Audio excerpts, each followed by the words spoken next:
오늘은 종려주일이고 이번 주간은 고난주간입니다.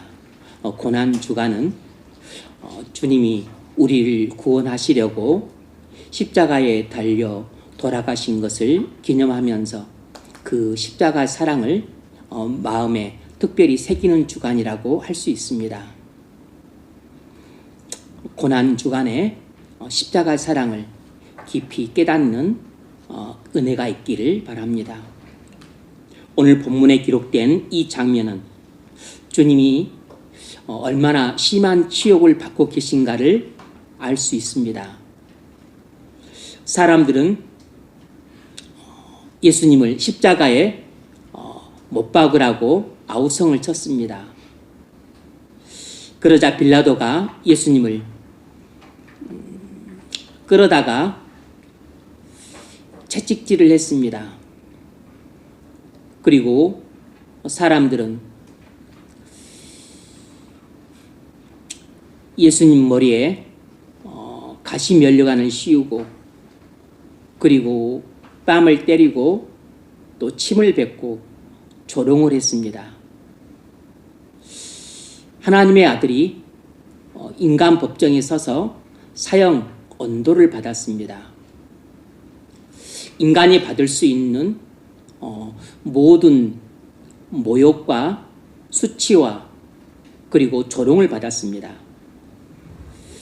당시 로마 지역에서 시행되던 십자가 사용 제도의 관례에 따르면 십자가에 못 박힐 죄수는 자기가 못 박힐 십자가 형틀을 짊어지고 사형장까지 걸어가야 했습니다. 그래서 이런 일은 사형수에게 육체적으로 끔찍한 고통이기도 했지만 심적으로는 더욱 불안과 두려움을 가중시켜서 한 걸음 한 걸음 걸어갈 때마다 피를 말리는 고통을 겪었다고 합니다. 그래서 예수님은 자기 십자가를 지고 골고다 언덕길을 올라가야 했던 거죠. 예수께서 자기 십자가를 지시고 해골, 골고다를 하는 곳에 나아가시니 이 십자가 형벌은 너무 끔찍한 형벌이었기 때문에 로마 시민들한테는 주지 않고 반역을 저지르는 이런 극악무도한 죄인들에게만 주었던 형벌이었습니다. 그런데 이 눈먼 죄인들은 하나님의 아들에게 이 끔찍하고도 극악무도한 십자가 형벌을 내렸던 거죠. 인간이 받을 수 있는 최고의 끔찍하고도 극악무도한 형벌인 십자가형을 바로 하나님의 아들에게 내렸던 것입니다. 여러분이 옛날 그 로마 영화 같은 것을 보면은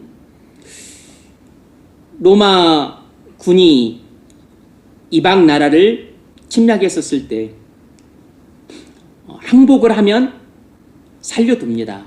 그런데 저항을 하고 반발을 하면 그곳을 쑥대밭을 만들고 그리고 또 한거에 있던 사람들뿐만 아니라 특별히 반란을 일으켰던 그런 죄인들한테는 정말로 십자가 형벌을 내렸습니다. 그래서 로마군이 깔아놓은 이 대로변에 양 옆에 길가에다가 십자가를 몇십 개씩 달아놓고서 거기에 사람들을 다 달아놔요. 그렇게 죽였습니다. 그러면 그들은 독수리 밥이나 까마귀의 밥이 되어서 그렇게 죽어가는 것이에요. 하루 만에 안 죽습니다. 3일 만에도 안 죽어요. 보통 길면 1길 이상 간다고 했습니다.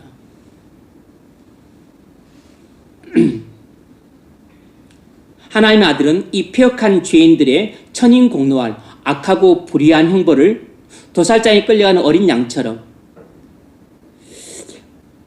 온순하게 받아들이셨습니다. 털 깎는 자 앞에 어린 양처럼 잠잠히 계셨어요.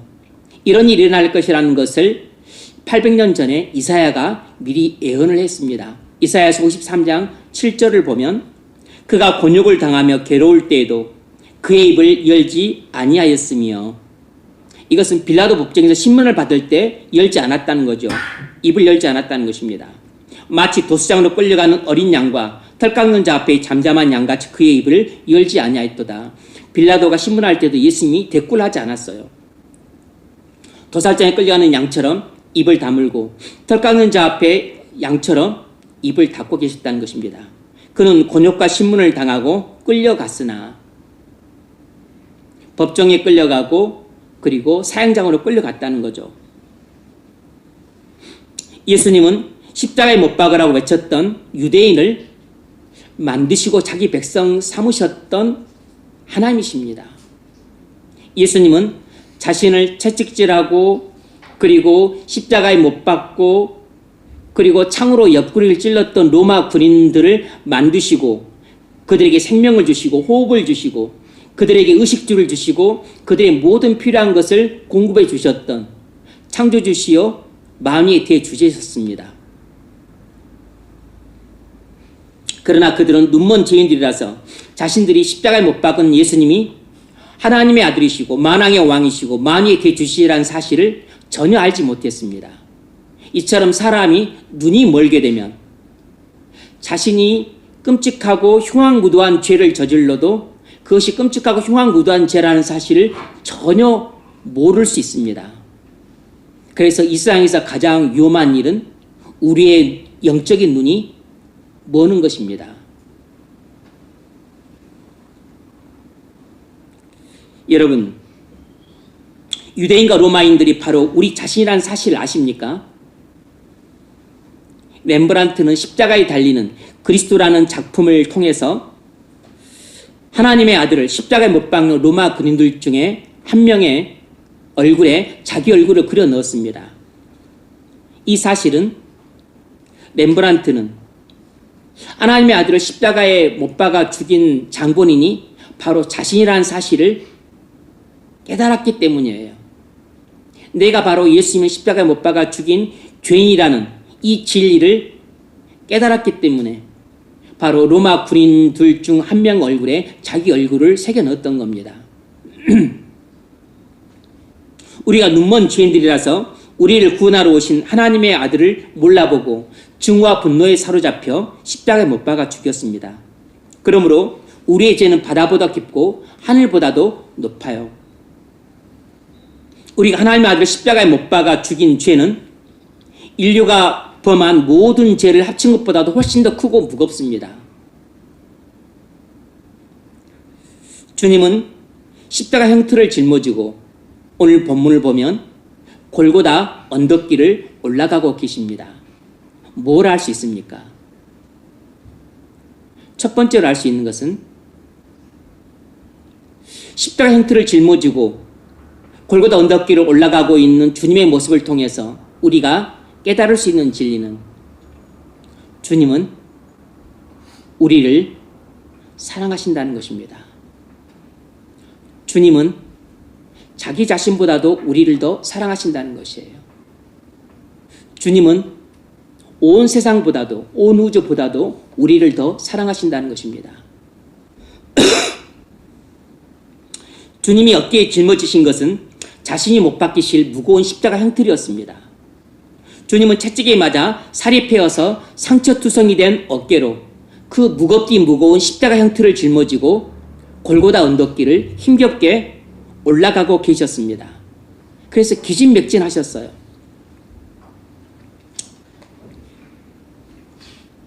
왜 그렇게 기진맥진해 가면서 무거워서 언덕길을 올라가지 못한 채 도중에 쓰러질 정도로 그 무거운 십자가 형틀을 짊어지고서 하나님의 아들이 그렇게 올라가고 계실까요? 그것은 그 주님이 우리를 사랑하신다는 것 외에는 달리 설명할 수 있는 이유가 없습니다. 사랑 때문에 주님이 우리를 위해 그 고통과 수모를 겪고 계신 것입니다. 여러분, 우리가 정말로 예수님을 닮았다면, 우리가 정말로 예수님의 그 십자가의 사랑을 깨달았다면, 우리도 그 사랑에 감동해서 예수님이 자기 십자가를 지고 고난의 가시밭길을 걸어가셨던 것처럼 우리도 우리 십자가를 지고 고난의 가시밭길을 걸어가는 인생을 살려고 할 것입니다. 만일 여러분이 고생을 하지 않고 안락한 삶만 살기를 원한다면 여러분은 아직까지도 예수님의 십자가의 사랑을 충분히 모르고 있는 것입니다. 여러분이 교회를 오래 다니고 소위 모태신앙이고 또 직분자라 할지라도 여러분이 이 땅에서 예수 믿고 복받을 생각만 하고 예수님이 십자가 지고 고난의 가시밭길을 걸어왔던 것처럼 십자가 지고 고난의 가시밭길을 걸어가는 그런 인생은 외면하신다면 여러분은 아직도 십자가의 은혜를 제대로 경험하지 못한 사람인 겁니다. 여러분이 십자가의 고난은 원치 않고 이 세상에서 복받고 편안히 살고 안락하게 살기만 원한다면 예수를 믿으면 안 되고 바알을 믿으셔야 됩니다. 예수님은 우리에게 자기를 부인하고 자기 십자가를 지고 나를 쫓으라고 명하셨던 것처럼 우리에게 분명히 고난의 십자가의 길을 걸어가라고 명하셨어요. 하지만 바알은 우리에게 그런 요구를 하지 않습니다. 바알은 우리에게 어떤 고생도 요구하지 않아요. 바알은 우리가 원하면 음란함도 주고 그리고 탐심도 주고 쾌락도 줍니다.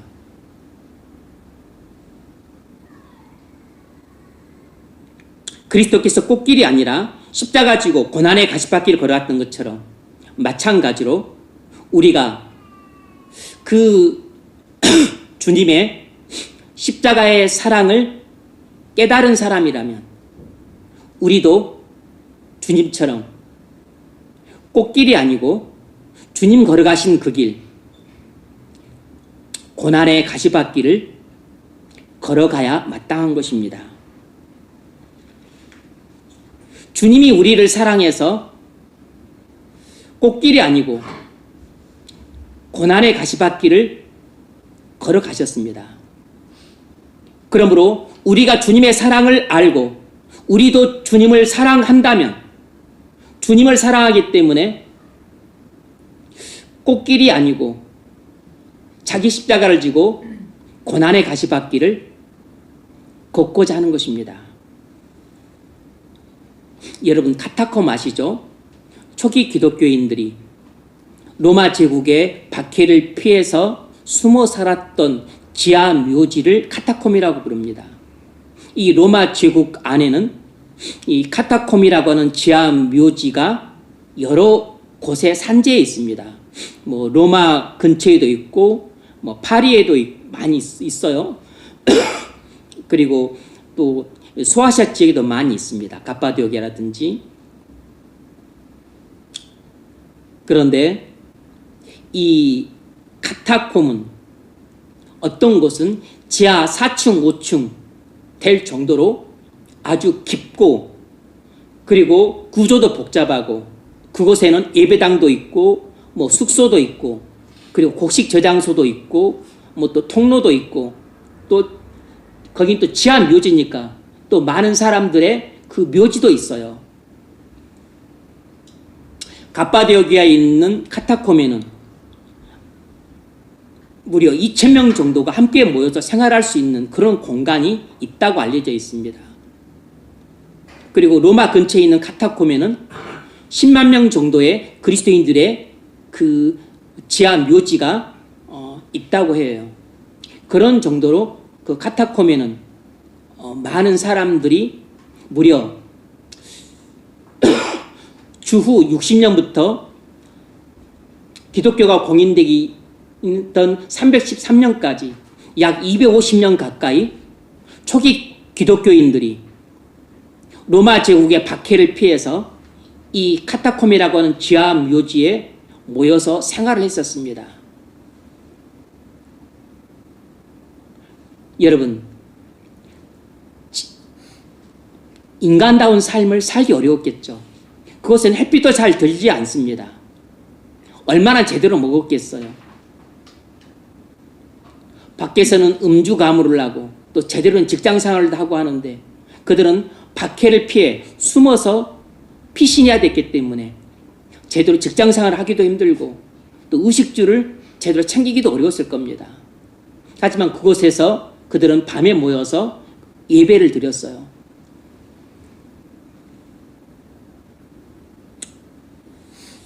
서로 소식을 교환하고 음식을 공급받으면서 생활을 했습니다. 어떻게 그런 삶을 250년 가까이 살 수 있었을까요? 주님이 십자가에서 달려 돌아가신 것은 바로 자신들을 죄사함을 위해 돌아가셨다는 사실, 주님에 대한 십자가 사랑을 깨달았기 때문에 그들 또한 주님을 사랑하는 마음이 깊어서 그렇게 주님을 믿는 믿음만 포기하면 이 세상에서 얼마든지 성공하고 출세하는 삶을 살 수 있고 그리고 부귀영화도 누릴 수 있는데 성공과 출세와 부귀영화를 다 버리고 오직 주님 믿는 믿음 하나 지키기 위해서 햇빛도 잘 안 드는 그 지하 묘지 카타콤에서 무려 250년 가까이 수많은 사람들이 대를 이어서 살고 또 살았던 겁니다.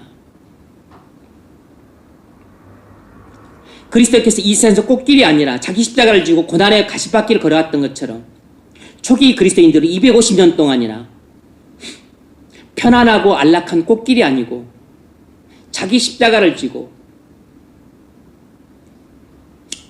고난의 가시밭길을 걸어갔던 거죠. 주님이 왜 십자가를 형틀을 짊어지고 골고다 언덕길을 올라가 십자가에 달려 돌아가셨는가는 사랑을 빼고는 설명이 불가능합니다. 마찬가지로 우리가 어떻게 250년 동안이나 카타콤에서 은신하면서 대를 이어서 그렇게 성공과 출세를 버리고 부귀영화를 포기한 채 그렇게 살 수 있는가는 주님에 대한 사랑을 빼놓고는 설명이 불가능한 것입니다. 사랑이 모든 고난을 견뎌내게 만드는 것이에요. 사랑보다 더 위대한 힘이 없는 것입니다. 마찬가지로 우리도 이 세상에서 걸어가는 길은 고생 없고 안락하기만 한 꽃길이 아니라 자기 십자가를 지고 고난의 가시밭길을 걸어가야 한다는 사실입니다. 왜 많은 사람들이 도중에 신앙을 포기할까요? 왜 많은 사람들이 도중에 교회를 떠나서 세상으로 갈까요? 주님에 대한 사랑이 없기 때문인 거죠. 주님에 대한 사랑만이 꽃길을 포기하고 고난의 가시밭길을 걸어갈 수 있는 힘을 주는 겁니다. 그것도 주님처럼 무거운 십자가의 짐을 지고 이 땅에 사는 동안 고난의 가시밭길을 걸어가게 만들 수 있는 원동력은 나에 대한 주님의 사랑을 깨닫고 그리고 그 감동 아래에서 주님을 사랑하는 그 힘만이 우리에게 꽃길이 아닌 가시밭길을 걸어가게 만들 수 있는 힘을 줄 수 있습니다. 지금도 세계 곳곳에는 그리스도에서 자기 십자가를 지고 고난의 가시밭길을 걸어가는 사람들이 많습니다. 이집트는 여러분 아다시피 이슬람이 국교인 국가예요. 이슬람 국가입니다. 무슬림이 90%가 넘고 기독교인이 약 9.2% 정도 된다고 합니다. 거기가 인구가 한 1억 1천만 정도 되니까 기독교인이 한 1,000만 명 됩니다. 10%가 좀 못 되지만 1,000만 명이 되는 거예요. 그런데 이슬람 국가이기 때문에 기독교인들을 엄청나게 핍박을 합니다. 차마 죽이지는 못하고 사회적 차별을 해요. 억압을 합니다. 그래서 그들은 기독교 무슬림 국가니까 학교에서도 이슬람 교육을 하고 모든 게 이슬람 체제예요. 그들은 신정 일치 체제잖아요. 그래서 이 기독교인들은 학교를 못 다닙니다. 학교에서 이슬람 교육을 시키니까 못 다니는 거예요. 학교를 못 다니니까 무학인 거죠. 취업을 제대로 하겠습니까? 취직할 기회가 없죠. 더더나 공무원은 안 되는 겁니다. 공직에 진출할 수가 없는 거예요. 정치인도 당연히 안 되는 거죠. 그래서 세상에서 성공이나 출세나 부경화를 누릴 수가 없어요. 1,000만 명가량 되는 그 기독교인들이 이집트에 있는 기독교인들을 콥틱 교인이라고 합니다. 콥트는 소위 말해서 이집트란 뜻입니다. 이집트 교인이란 뜻이에요. 이집트에 복음이 들어간 주된 원인은 마가 때문입니다. 마가가 1세기에 알렉산드리아에 교회를 설립하고 그곳에서 순교를 했어요. 그래서 이집트 교인들은 마가를 엄청 경배합니다. 존경합니다. 그리고 여러분 아다시피 알렉산드리아는 기독교의 아주 중요한 장소예요. 4세기에 아주 세기의 대신학 논쟁이 있었습니다. 아리우스와 아타나시우스가 있는데 놀랍게도 두 사람이 다 알렉산드리아 출신이에요. 아리우스는 알렉산드리아 교회의 장로였고 아타나시우스는 알렉산드리아 대주교였습니다. 아리우스가 더 연장자고 아타나시우스가 후배입니다. 근데 아리우스는 그리스도의 신성을 부정했습니다. 인성만 주장했어요. 아타나시우스는 그리스도의 신성과 인성을 둘 다 주장했습니다.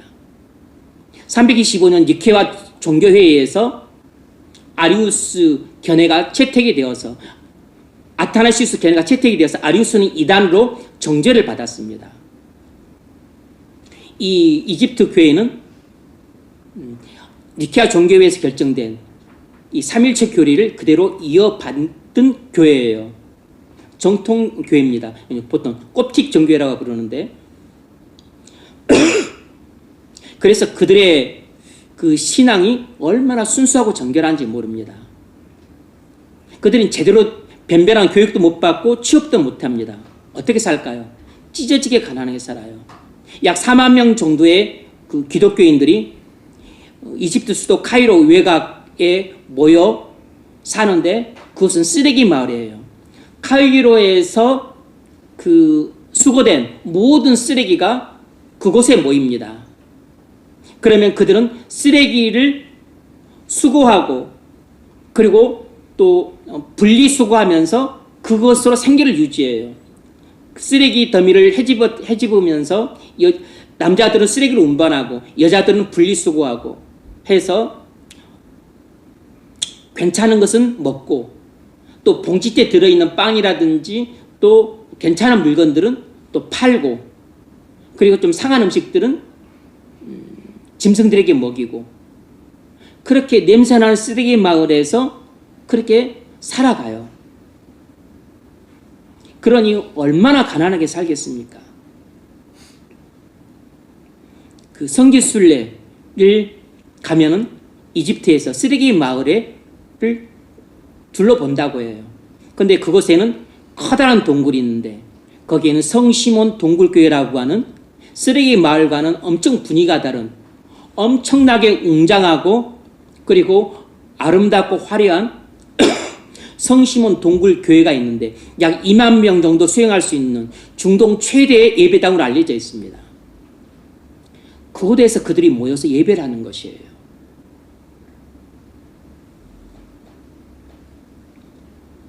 그들은 교육과 취업 기회가 제한되니까 가난하게 살 수밖에 없습니다.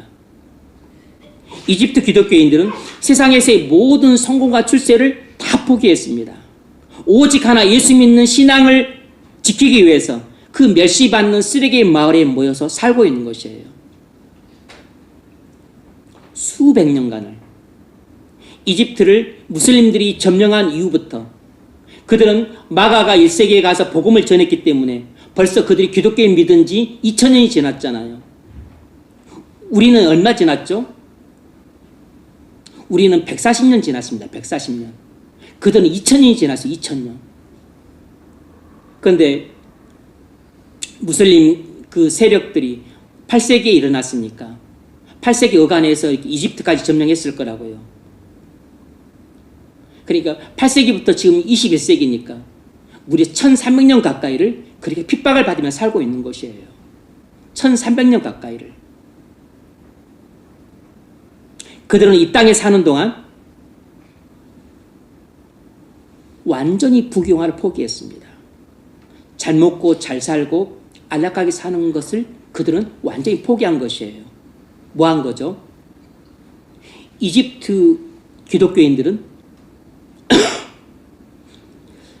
부귀영화라는 자기를 포기하고 그리고 찢어지게 가난하고 멸시천대를 받아야 되는 이 자기 십자가를 지고 자기뿐만 아니라 자기 자손 대대로 고난의 가시밭길을 걸어가야 되는 인생을 살고 있는 겁니다. 100년, 200년이 아니고 1300년째 그렇게 살고 있는 것이에요. 그럼에도 불구하고 아직까지 1000만 명의 기독교인이 있습니다. 지금도 세계 곳곳에는 많은 그리스도인들이 사회적 차별을 받고 세상에서 인권을 유린당하고 있어요. 학교를 못 다니고 취업을 못하고 결혼을 못합니다. 평생 가난하고 비루하게 살고 멸시천대를 받고 억압과 차별을 받으며 살아가고 있습니다. 왜 그들이 그렇게 억압과 차별을 받고 멸시천대를 받고 그리고 가난하고 비루하게 삶에도 불구하고 그 인생길을, 그 십자가 길을 포기하지 않죠? 주님의 십자가 사랑을 깨달았기 때문입니다. 그리고서 그들 마음속에도 주님에 대한 사랑이 깊고 뜨겁기 때문이에요.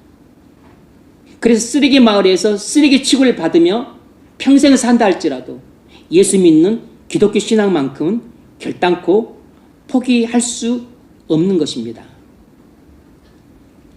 사랑은 이 세상에서 가장 위대한 힘이에요. 사랑은 모든 고난을 견디게 만드는 힘입니다. 사랑은 이 세상의 성공과 출세도 넉넉하게 포기하게 만들 수 있는 위대한 힘이에요.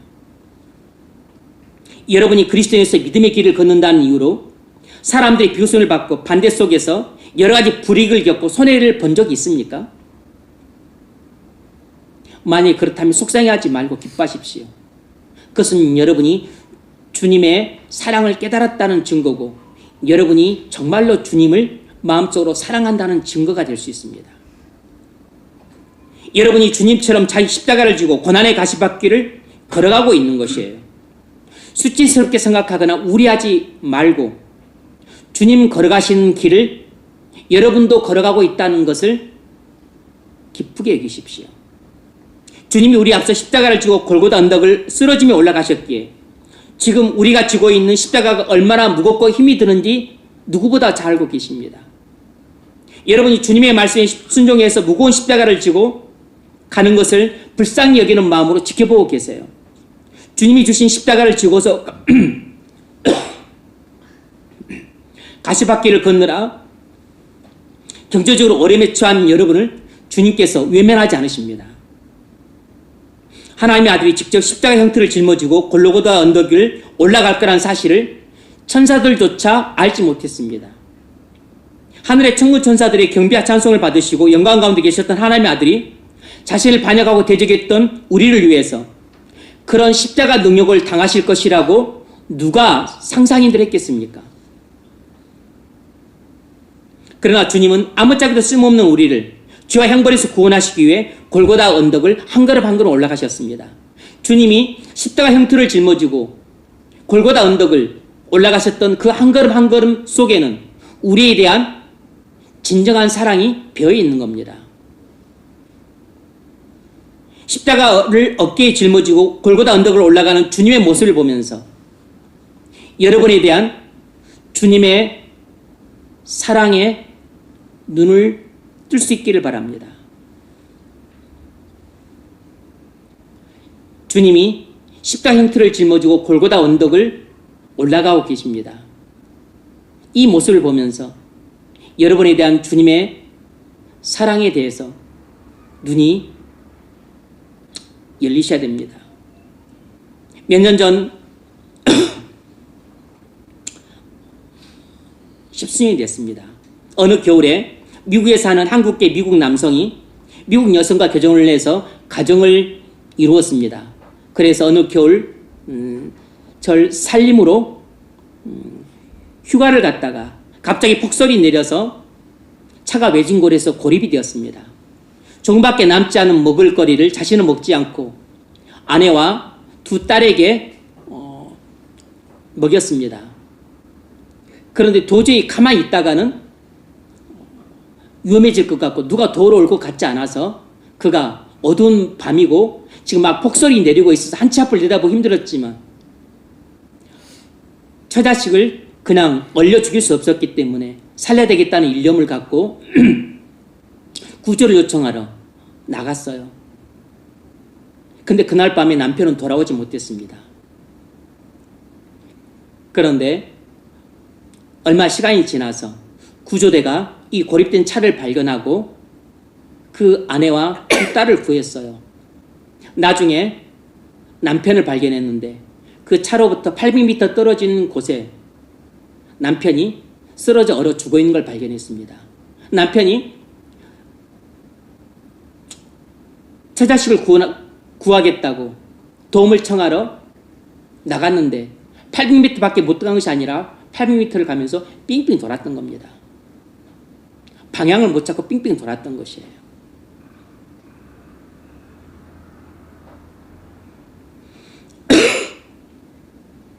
가족들을 구하겠다는 일념으로 사랑하는 아내와 두 딸을 살리기 위해 발이 푹푹 빠진 폭설 속에서 그 어두운 밤에 얼마나 혼자서 힘겨운 사투를 벌였겠습니까?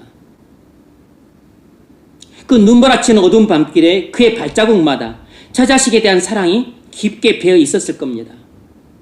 이처럼 사랑은 모든 두려움을 이기게 만들어주는 놀라운 힘이에요. 사랑은 이처럼 자신을 희생하게 만듭니다. 그는 처자식을 너무나 사랑했기 때문에 자기 목숨도 아까워하지 않고 기꺼이 처자식을 구하기 위해 목숨을 바쳤던 겁니다. 그것처럼 주님은 우리를 너무나 끔찍히 사랑했기 때문에 십자가의 무거운 형틀을 짊어지고 골고다 언덕을 올라가는 것을 뿐만 아니라 기꺼이 십자가에 달려 죽는 것도 마다하지 않으셨어요. 그는 처자식을 사랑해서 눈보다 치는 어두운 밤길을 쓰러지며 걸어갔습니다. 그것처럼 주님은 우리를 너무너무 사랑해서 무거운 십자가 형틀을 쥐고 골고다 언덕길을 올라갔고 십자가에 달려 피 흘려 죽으셨습니다. 하나님의 진노를 기꺼이 받아 영원한 지옥의 고통을 겪으셨습니다. 이처럼 사랑은 모든 두려움을 이기게 합니다. 이처럼 사랑은 자기 자신의 죽음마저도 불사하게 만들어요. 사랑만큼 위대한 힘은 없습니다. 그 사람이 처자식을 사랑했기 때문에 위험과 죽음도 불사했던 것처럼 주님은 자신보다 우리를 더 사랑하셨기 때문에 무거운 십자가 형틀을 짊어지고 올라가는 것뿐만 아니라 그 십자가에 못 박혀 하나님의 진노의 형벌을 받아서 영원한 지옥의 고통을 겪는 것마저도 불사하지 않으셨던 겁니다. 우리는 하나님을 미워하고 내 마음대로 살던 죄인들이었습니다. 그런 우리의 죄를 대속하시기 위해 주님은 십자가를 지고 골고다 언덕길을 올라가셨습니다. 우리는 사랑하는 아내와 딸도 아니고 마귀를 따르고 주님을 대적했던 반역자들이었습니다. 그럼에도 불구하고 주님은 약속대로 경건치 않은 자를 위하여 십자가에 달리셨습니다. 주님은 내가 지고 갈 십자가 형틀을 손수 쥐고 골고다 언덕길을 올라가시면서 무슨 생각을 했겠습니까? 도대체 주님은 무엇 때문에 그렇게 십자가를 지고 골고다 언덕길을 올라가고 십자가에 달려 죽으셨을까요? 주님이 나를 사랑하셨기 때문입니다. 나에 대한 주님의 사랑 외에는 그 어떤 것으로도 설명할 수 없어요.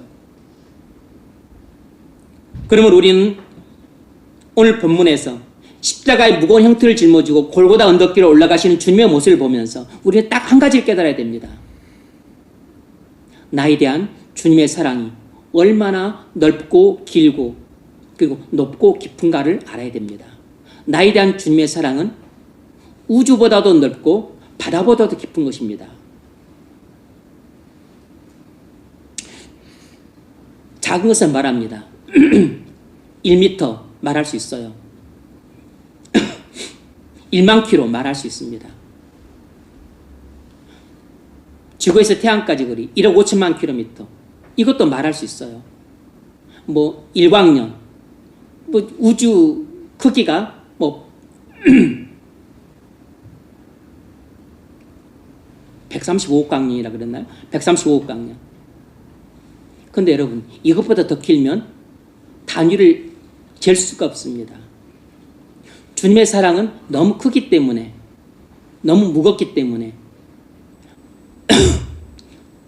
치수로 표현할 수가 없어요. 하나님의 아들이신 주님의 사랑은 이 세상에 존재하는 모든 사랑을 다 합친 것보다도 더 무겁습니다. 우리 사랑이 아무리 오래 간다 해도 잠깐이지만 우리에 대한 주님의 사랑은 시간을 잴 수가 없습니다. 영원 전에 시작해서 영원까지 가는 것이에요. 우리에 대한 주님의 사랑은 영원 무궁합니다. 영원토록 변함이 없어요. 주님 우리를 얼만큼 사랑하시죠? 이만큼 사랑합니다. 이만큼이 얼마만큼입니까? 내가 져야 될 십자가 형틀을 주님이 직접 짊어지고 골고다 언덕을 올라가실 만큼, 내가 달려야 될 십자가에 주님이 나 대신 십자가에 달려서 내가 받아야 될 하나님의 진노 심판을, 주님이 대신 하나님의 진노 심판을 받으시고 내가 경험해야 될 지옥의 영원한 고통을 주님이 대신 지옥의 영원한 고통을 겪으실 만큼 나를 사랑하신 것입니다.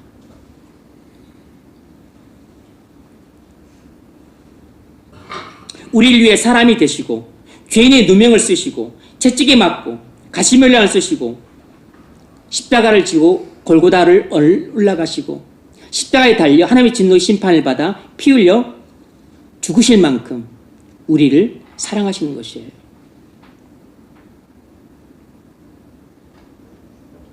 예수님은 우리 죄를 짊어지셨습니다.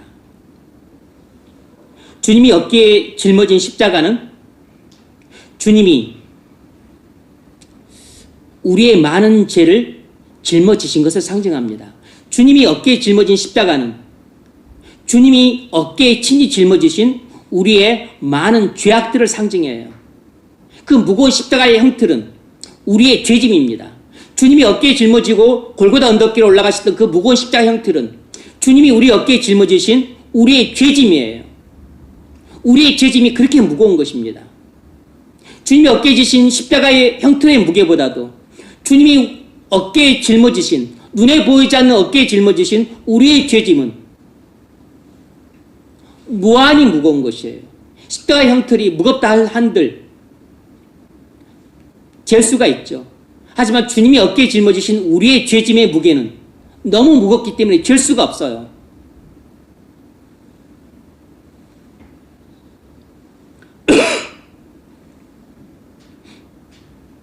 죄 없는 그리스도께서 죄인은 우리를 대신해 죄인이 되셨습니다. 우리의 모든 죄가 예수님께로 옮겨졌어요. 그 점을 이사야는 이렇게 말합니다. 이사야서 53장 6절. 여호와께서는 우리 무리의 죄악을 그에게 담당시키셨도다. 여호와께서는 우리 모두의 죄악을 그에게 담당시키셨도다. 무슨 말입니까?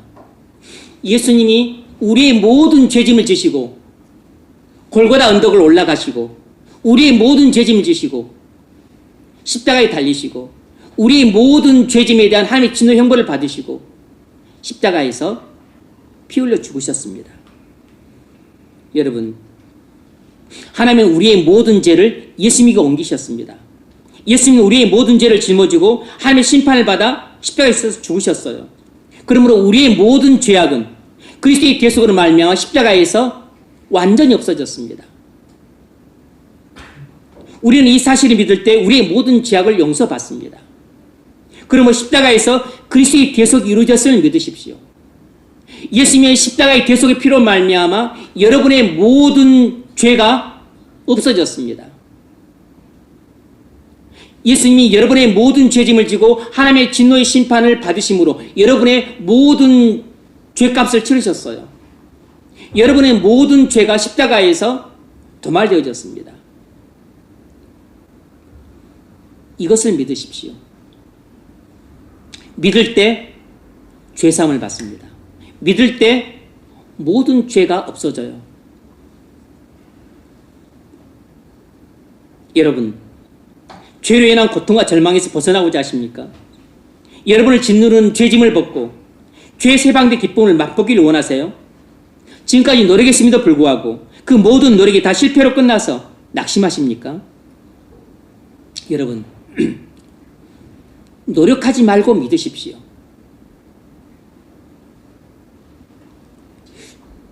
구원받기 위해서 노력하라고 하신 적 없습니다. 구원받고자 한다면 믿으십시오. 애쓰지 말고 바라보세요. 애쓰지 말고 바라보십시오.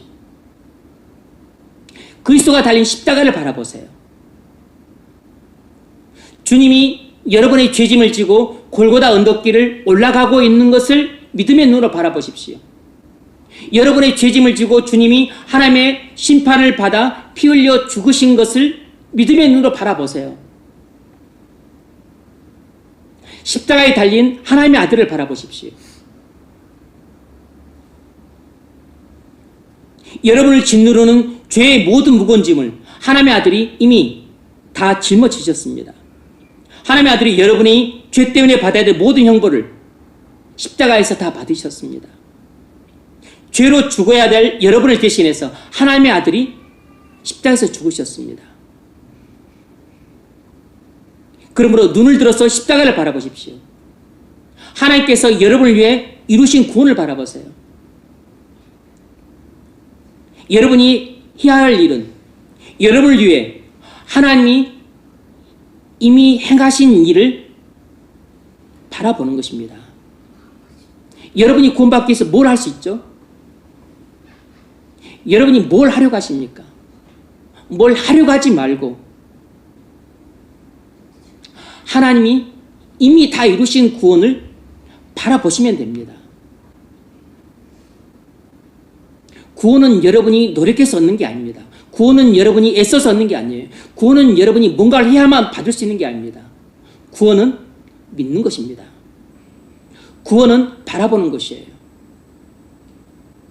구원은 하나님이 나를 위해서 모든 구원을 이루셨다는 것을 그냥 받아들이는 것이에요. 여러분이 할 수 있는 건 아무것도 없습니다. 여러분이 뭘 할 수 있어요?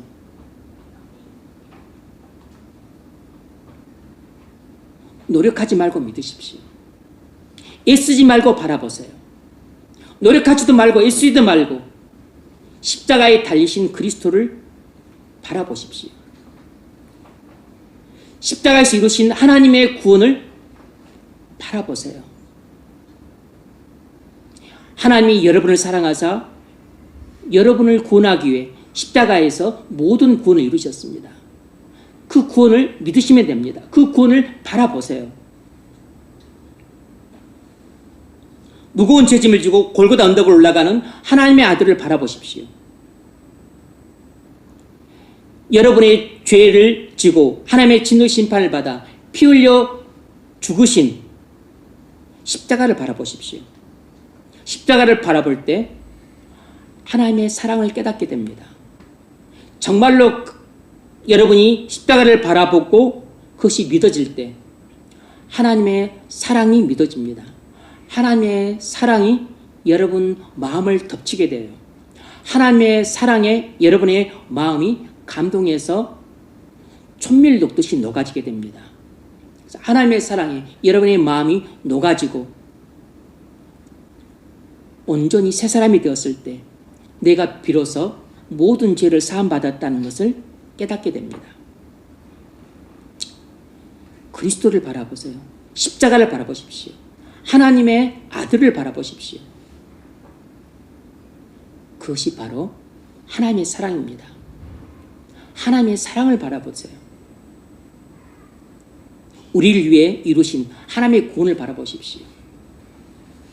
십자가를 바라보는 자에게 하나님의 구원의 은총이 임할 것입니다. 그런 은혜가 있기를 주의 이름으로 축원합니다.